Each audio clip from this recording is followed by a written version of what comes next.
Our first story is titled, Am I the a-hole for walking out of the delivery room while my fiancé was giving birth?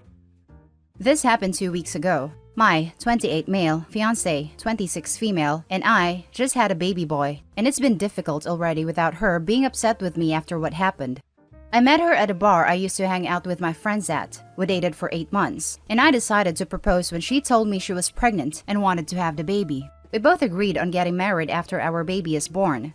She was introduced to my family who welcomed her and took care of her, and she started spending time with them.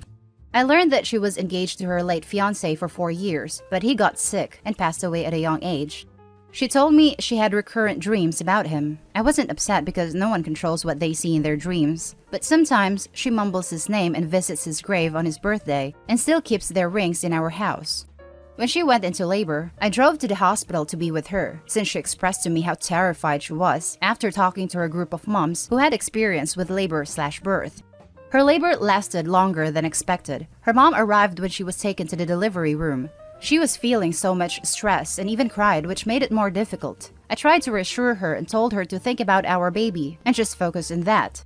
She suddenly started screaming. First, she yelled her deceased dad's name, then let go of my hand and started yelling out her deceased fiancé's name and just continued to yell that name at the top of her lungs.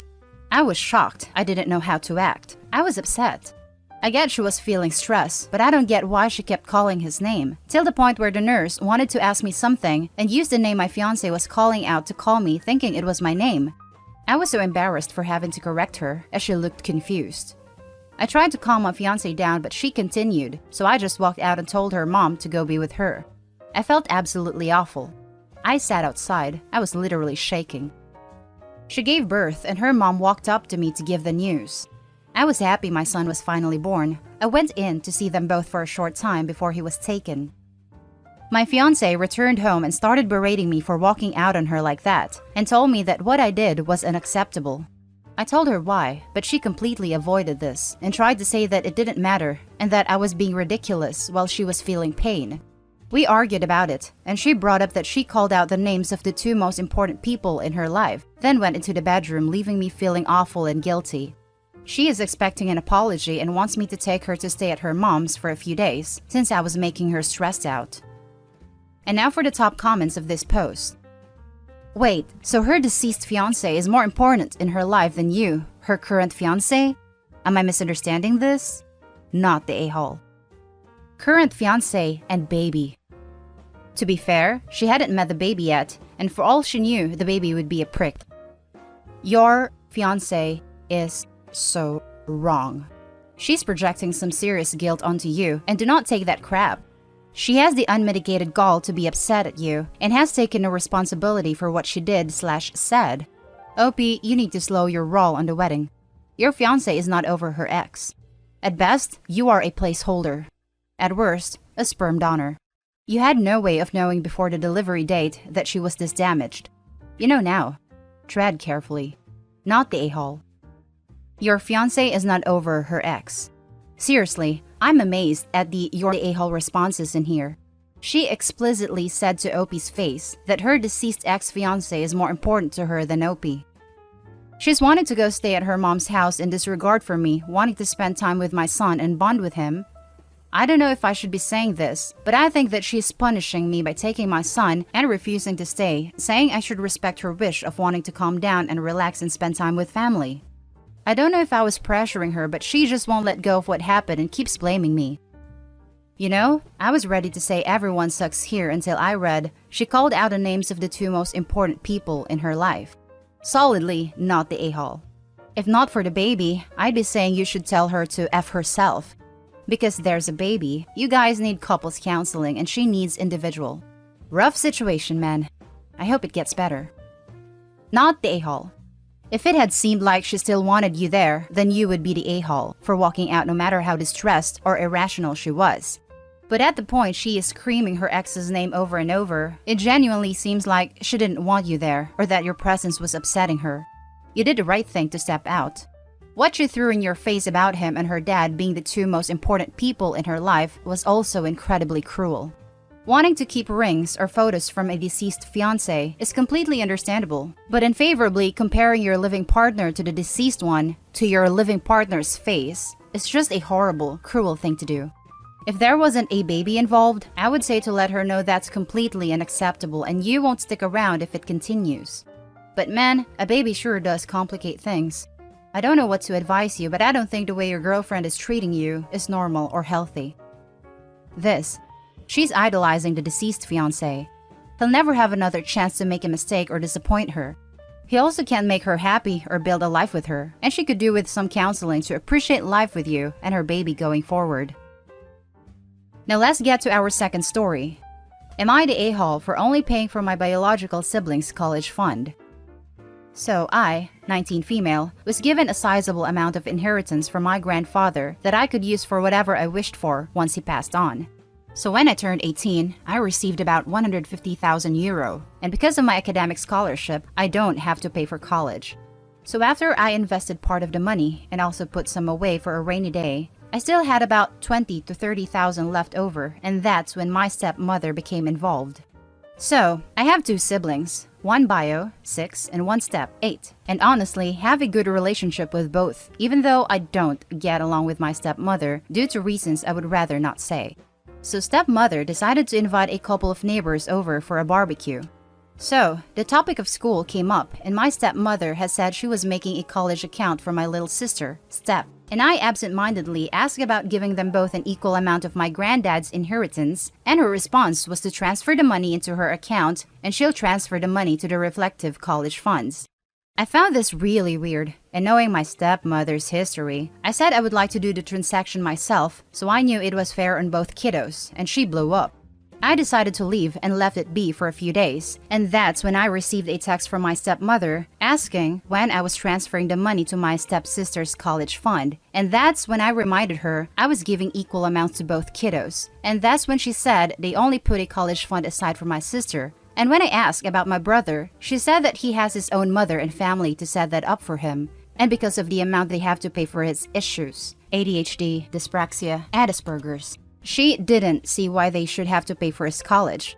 When I say I blew up, I mean I blew up and let out a lot of resentment when it came to us as kids, and how her favoritism shouldn't be tolerated in any way, shape, or form, and how disgusted I was at both her and my father that they were letting this happen. So, a few days rolled by, and that's when I decided all the money was going to be put aside for my bio brother's college fund and tests, when the harassment started from both of my parents because I was putting my sister's future at risk, which is utter crap, because they have over 10 years to save for her education. My stepmother has openly demanded for more money out of my fund, and I have and will refuse till furthermore, because that little boy deserves as much of a chance as my stepsister, and hopefully will for the future. I do kind of feel guilty, but I had to put him first because he's my little brother, and I love him, and he's not going to grow up thinking he's unloved because he's different. So guys, am I the a-hole? Let's read the top judgment of this post. Not the a-hole. You are making up for the unequal treatment of your brother. It's your money, and you can choose to do with it as you wish. Your stepmom sounds like a greedy, entitled a-hole. That's not how anyone should respond to someone's very generous offer. I've decided to give my brother $25,000 and my stepsister $5,000. She deserves more money. You're not happy with $5,000? Okay then, I've changed my mind. It's $4,500. And the more unhappy you are, the more the amount will change. It's entirely up to you. Not the best response to someone's greed, but arguably one of the more satisfying ways to shut someone down. Not the a-hole. And your stepmother could not be more obvious about her lack of trustworthiness. And regardless of what you decide to do for your sibling and step-sibling, do not put that money anywhere where your father or stepmother has access to it. Why not just create a college fund for your brother yourself? This way, you don't have to worry about your greedy stepmother having access to it, or pressuring your father for it. And tell your father and stepmother to fall over and die. You're under no obligation to help anyone with their college education. Not the a-hole. Do not give your dad or stepmom any money to handle. You can't trust them with your money. Instead, invest the money yourself, in your own name, with the intention that it could be used for your brother's future expenses as needed. We have a little update from Opie. Update. So everyone, I've taken a lot of your advice and I decided I'd share these thoughts with you. So I'm going to give about 25,000 for my brother's college/future, but this is going to be put in a trust fund till he's 18, which is going to be managed by myself and his grandmother. I've also decided I'd pay both his tuition directly if he does decide on college, while I'd advise him for rent/food/house expenses if he wants with the remaining money. I'm also going to specifically make sure parents can't take any of that income with the threat of a solicitor. Treat it as I come to it. The next thing I've decided, although controversial, is to put 5,000 aside for my sister, which she can get if she sticks to 2 conditions: doesn't share it with her parents, and treats both my brother and I with respect once she's 21, because her father also is in charge of her college fund, so I know she will have some money. I've officially decided my parents and I will not communicate unless it's about my siblings. Have agreed with my father. Now for the last story. Am I the a-hole for wanting to make my daughter act like a mother/adult? I will try to make this short and sweet. 4 years ago, we told our 27-year-old single mother, daughter, and grandson to come live with us so she can go to school free in our state due to us being vets. We said we would help with our grandson, now 5, until she got daycare set up. She dragged her feet for months, then knowingly took him to a drug addict. Once I found out, I refused to let him go back, and my husband and I said we wanted to vet the next sitter. It was over 2 years before my husband found a babysitter that was a really good one. She is amazing. Our daughter took a new job about a year ago and works swing shift, so now we provide all babysitting all the time. She works full-time with alternate weekends scheduled and goes to school full-time. She is gone most of the time. She doesn't contribute the money she saves in daycare to our additional costs of having our grandson full-time, taking him to all his appointments, and taking to/from school. I brought this up to my husband and he says that we don't babysit our grandson. We are spending time with him. I get what he means by that, but in the end, we do have him all the time. We can't go anywhere, just us. All of our trips over the last 2 years have been canceled due to her not having a babysitter to cover for the hours she is at work, and since it isn't inconveniencing her, she doesn't try to get a backup sitter. We had an international trip planned and she couldn't find a babysitter, so I recommended she take some vacation days to care for her son. She refused and threw a drama fit about how this is what family does, support each other, and my husband caved and canceled our trip, so once again, we could take care of her son. When she is home, she sits on her phone while her son just sits there watching TV, instead of taking him out back to play on the trampoline and fort that he has. I am fed up. I love and adore my grandson. This isn't about him. It's about our daughter being so codependent that my husband and I can't do anything in our retirement except watch our grandson. Every trip we had made, we had to take him with us. I told her that she has until June, when she graduates, to get her schedule changed to day shift and start taking him to the daycare we found. I also said she will need to start paying us the $400 per month she is saving on daycare to help offset our costs. She is pissed. She threw a fit saying she can't control what shift she is on, despite changing it for school, and I am purposely trying to make things harder for her. She is 31 years old now. She has never lived in her own, ever. She has either had us or her mom helping her raise her son. We take care of everything in the house. She literally just goes to work, school, and home. She has no household responsibilities. I do the cooking and cleaning. Am I the a-hole for trying to make her accountable for her son as a mother and adult? Not the a-hole. I'm pretty sure what you are doing is called being a parent and trying to encourage your kid to grow up. Honestly, you've probably been way too easy on her for way too many years, which has basically led to the problem you have now. But it's difficult when you got a young kid involved. I am a lot less compassionate when it comes to her because as a woman, I see what she is doing, the manipulation, acting like the victim, and playing on her dad's emotions.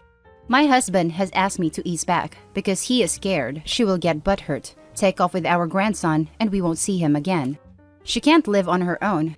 She has no idea, and anytime a guy gives her attention, she will bail on our grandson. It's really hard for me to keep my mouth in check. I have raised that girl since she was 10, and she is my daughter. I just hate what is going on. Your husband is enabling her to continue hurting her child.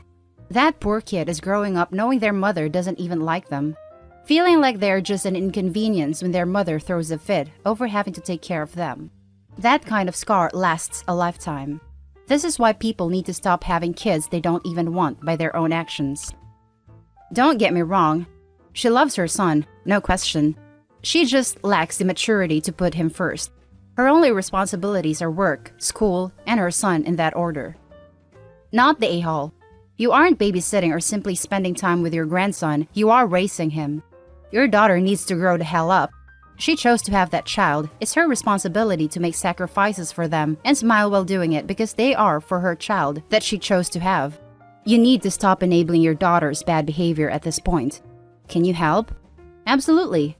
But you shouldn't be responsible for everything to the point your vacation gets canceled because she can't be bothered to be a mother after choosing to be one.